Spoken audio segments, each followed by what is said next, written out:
78e numéro de la conférence de presse, le coordonnateur national de gestion de la riposte à la Covid-19 au Togo fait le point de la crise sanitaire aux médias.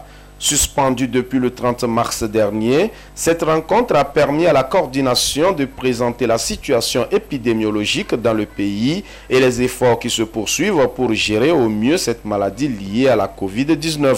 Sur 48 jours, nous avons pu noter 96 cas, ce qui équivaut en moyenne 2 cas positifs par jour.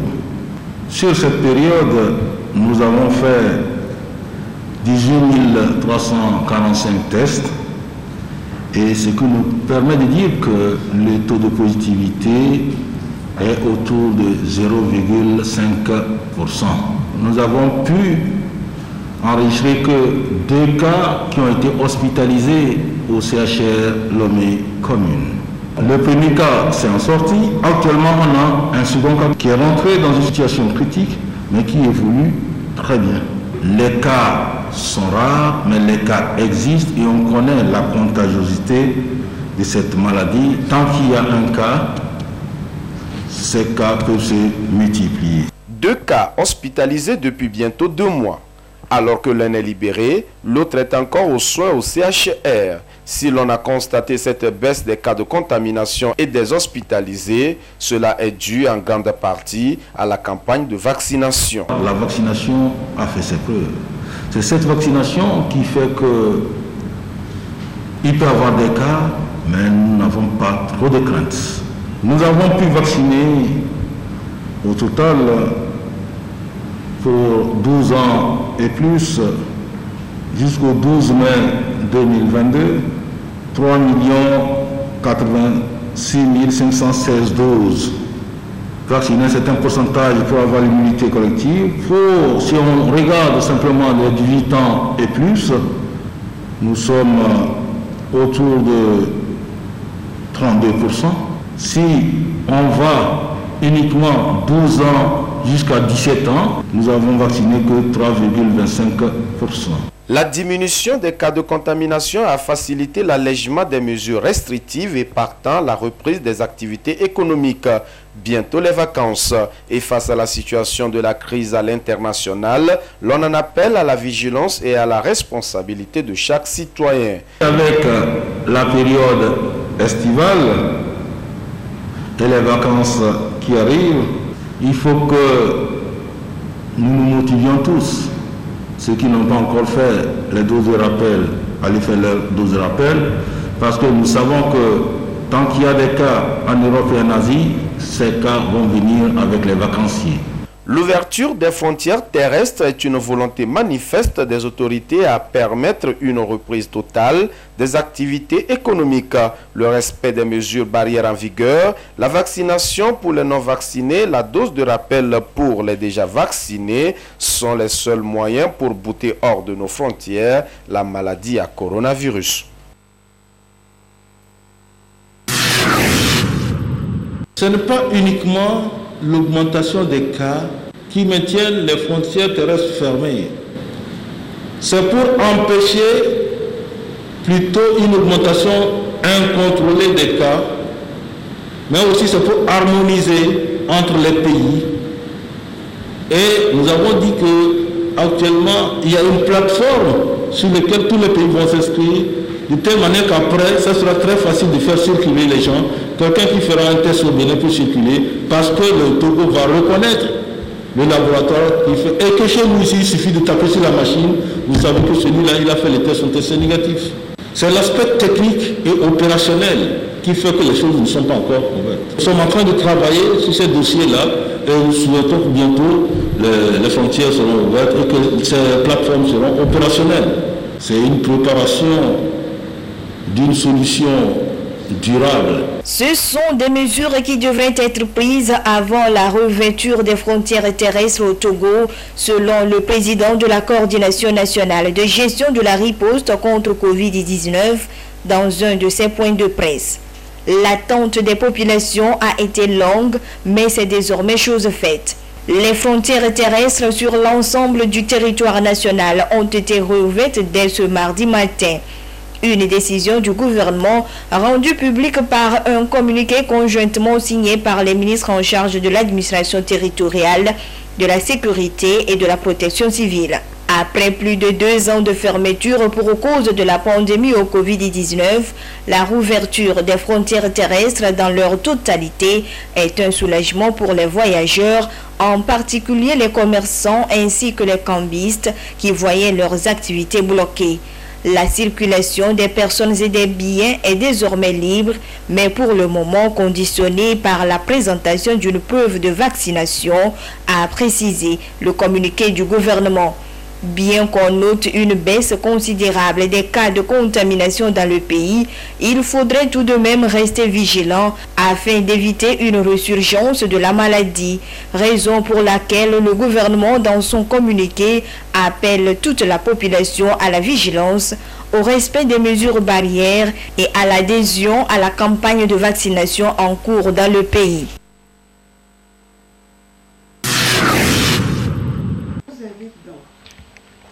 C'est par une minute de silence en mémoire des forces de défense et de sécurité morts dans l'attaque terroriste de Pendjal dans la nuit du mardi 10 au mercredi 11 mai dernier que les parlementaires ont ouvert cette séance plénière de ce jour consacrée à l'adoption du projet de loi relative à la Chambre de commerce et d'industrie du Togo, CCI Togo. Créée par la loi numéro 2007-006 du 10 janvier 2007, la Chambre de commerce et d'industrie du Togo, CCI Togo, a été placée sous administration provisoire et dirigée par une délégation spéciale depuis le 6 janvier 2021. Cette délégation a pour mission principale la gestion des affaires courantes et urgentes de la chambre consulaire, l'organisation de nouvelles élections consulaires, ainsi que la rélecture des tests de la chambre consulaire. Suite donc à des missions de benchmarking effectuées auprès des chambres de commerce et d'industrie des républiques du Bénin et du Burkina Faso, il s'est révélé que l'analyse de la situation actuelle de la chambre consulaire du Togo nécessitait une réforme de son cadre réglementaire et institutionnel. Des réformes dont le but serait de doter la CCI Togo d'organes forts devant permettre au secteur privé, priorité du gouvernement, de jouer davantage son rôle de moteur de croissance. C'est donc dans le cadre de l'adoption de ce projet de loi relatif à la CCI Togo que les élus du peuple, lors de cette 8e séance de la première session ordinaire, se sont retrouvés ce mardi à l'Assemblée nationale sous la diligence de la présidente de l'institution, Chantal Yawadiboli Tchegan, afin de discuter du présent projet. À l'issue des échanges législatifs et conscient des retombées de l'adoption du projet inscrit à l'ordre du jour pour l'économie togolaise et précisément pour le secteur privé, les différents responsables des groupes parlementaires ont convié leurs députés à voter favorablement pour le présent projet. Aujourd'hui, l'analyse de la situation actuelle de la chambre consulaire et l'étude comparative des tests régissant les chambres consulaires des pays visités nécessitent une réforme du cadre réglementaire et institutionnel de la CCI Togo. Aussi, il est relevé que les lois portant création des chambres consulaires sont généralement succinctes et n'amorcent que des dispositions essentielles. Cette option permet d'avoir des tests plus souples et l'adaptation à l'évolution du temps. Sur le fond, il s'agit d'une adaptation vertueuse et nous ne trouvons pas d'objection particulière pour ce texte. Sous réserve que nos observations soient prises en compte, le groupe NET-PDP vote favorablement pour le projet de loi relatif à la Chambre de commerce et d'industrie du Togo. À la lumière des exposés, des motifs et les débats qui ont meublé l'étude du présent projet de loi, il apparaît clairement que le texte vise entre autres à réformer et à restructurer la Chambre de commerce et d'industrie, à rendre le cadre législatif et réglementaire plus souple, allégé, modernisé et mieux adapté. À cet effet, j'invite tous les députés de mon groupe parlementaire à voter favorablement pour l'adoption du projet de loi relatif à la Chambre de commerce et d'industrie du Togo, CCI Togo. Ce texte est important de son impact significatif sur le processus de développement de notre pays. Après étude approfondie, ce texte n'appelle pas de réserve particulière de notre part comme parti d'opposition. Pour tout cela, j'invite les députés UFC à voter favorablement le présent texte. C'est donc à l'unanimité que le Collège des députés a voté en faveur de l'adoption de ce projet. Pour le ministre du Commerce, de l'Industrie et de la Consommation locale, Kodjo Adedie, et son homologue Christian Trimouya des droits de l'homme, tous deux commissaires du gouvernement à cette séance. Ce vote marque un tournant décisif pour le Togo dans l'atteinte de ses objectifs de vision stratégique d'ici 2025. L'honneur me choisit de prendre la parole en ce moment solennel pour rendre grâce à Dieu pour notre nation et exprimer à votre Excellence, Madame la Présidente de l'Assemblée nationale, ainsi qu'à tous les honorables députés ici présents, mon sentiment de satisfaction pour l'acte que vous venez de poser en adoptant la loi relative à la Chambre de commerce et d'industrie du Togo, CCI Togo. Par ce vote, vous venez de marquer une étape décisive dans le processus de renouvellement du cadre légal, réglementaire et institutionnel de notre chambre consulaire. Le gouvernement dispose désormais d'un précieux outil de modernisation de la Chambre de commerce et d'industrie du Togo. À cette heureuse occasion, permettez-nous de renouveler notre admiration à son Excellence M. Faure Essanina Singbe, président de la République, pour sa vision stratégique de faire du secteur privé un partenaire privilégié du développement socio-économique de notre pays. Au nom de ce partenariat et au regard des objectifs de la feuille de route gouvernementale Togo 2025, il est attendu du secteur privé, comme vous le savez, des financements à hauteur de 50%.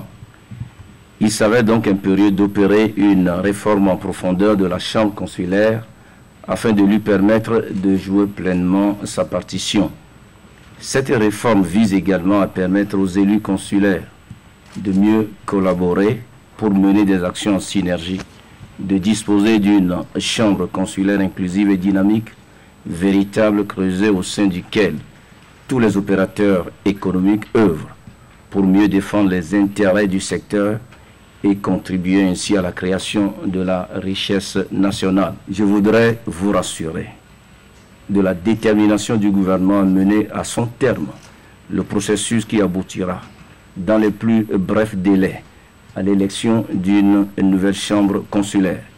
Nous avons la conviction de pouvoir compter sur l'adhésion de tous les acteurs des secteurs commerce, industrie et services dans cette dynamique pour plus de compétitivité aux échelles nationales, régionales et internationales. Notons que les autorités togolaises, depuis quelques années déjà, ont entrepris plusieurs réformes visant à redynamiser le secteur privé.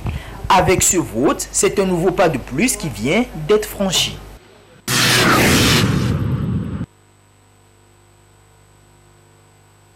C'est une réunion délocalisée du Parlement de la Communauté économique des États de l'Afrique de l'Ouest CEDEAO qui se tient à Lomé, la capitale togolaise, du 16 au 20 mai 2022. Ils sont membres de la commission mixte, comptes publics, administration, finances et budget, politique macroéconomique et recherche économique, commerce, douane et libre circulation, à prendre part à cette réunion importante sur la mise en œuvre des prérogatives que leur confèrent les nouveaux textes de la Commission en matière de reddition des comptes. Nous sommes là pour parler de l'étude des rapports d'audit de la communauté à travers les organes et des institutions. Il y a de cela 4 ans, la communauté a mis en place un bureau de l'auditeur général. Toutes les institutions et organes de la CEDEAO, chaque année, doivent transmettre leur rapport d'audit. Les parlements ont pour mission de légiférer, de contrôler l'action du gouvernement. Dans le deuxième volet, à la fin de l'exécution de chaque projet, de chaque budget, il y a ce que nous appelons la loi de règlement. Donc c'est dans ce cadre que nous avons institué à travers les chefs de l'État ce mécanisme pour pouvoir connaître des rapports d'audit des différents organes et institutions de la communauté. L'audit est un outil de contrôle financier utilisé pour se mettre à l'abri de la fraude, de la gabegie, pour ainsi apporter de la crédibilité et de la transparence dans la gestion des finances. Et les parlementaires de la CEDEAO se doivent de maîtriser le mécanisme pour un contrôle et un suivi efficace des finances de la communauté. Nous aurons 4 communications. Nous avons la commission elle-même qui est représentée, qui nous fera la situation. Nous avons les éminents professeurs de nos facultés de droit et d'économie qui sont également avec nous pour nous entretenir sur des propositions pratiques de mise en œuvre du comment nous pouvons, des mécanismes de mise en œuvre de ces prérogatives. C'est seulement 2 articles, mais dans les textes de la CEDEAO, il y a des saisines pour lesquelles vous donnez des avis facultatifs, il y a des saisines pour lesquelles vous donnez des avis obligatoires. Dans ce contexte, c'est une saisine obligatoire. Donc la contrainte, elle est là. Nous devrions respecter la loi et c'est dans ce cadre que nous avons voulu voir avec les experts et également la commission de la CEDEAO comment nous allons mettre en œuvre ces dispositions de l'acte additionnel. Les modalités de la mise en œuvre effective des articles 9 et 11 de l'acte additionnel relatif au Parlement en ce qui concerne l'examen des rapports d'audit de la communauté, c'est le thème retenu pour cette réunion délocalisée qui va durer 5 jours.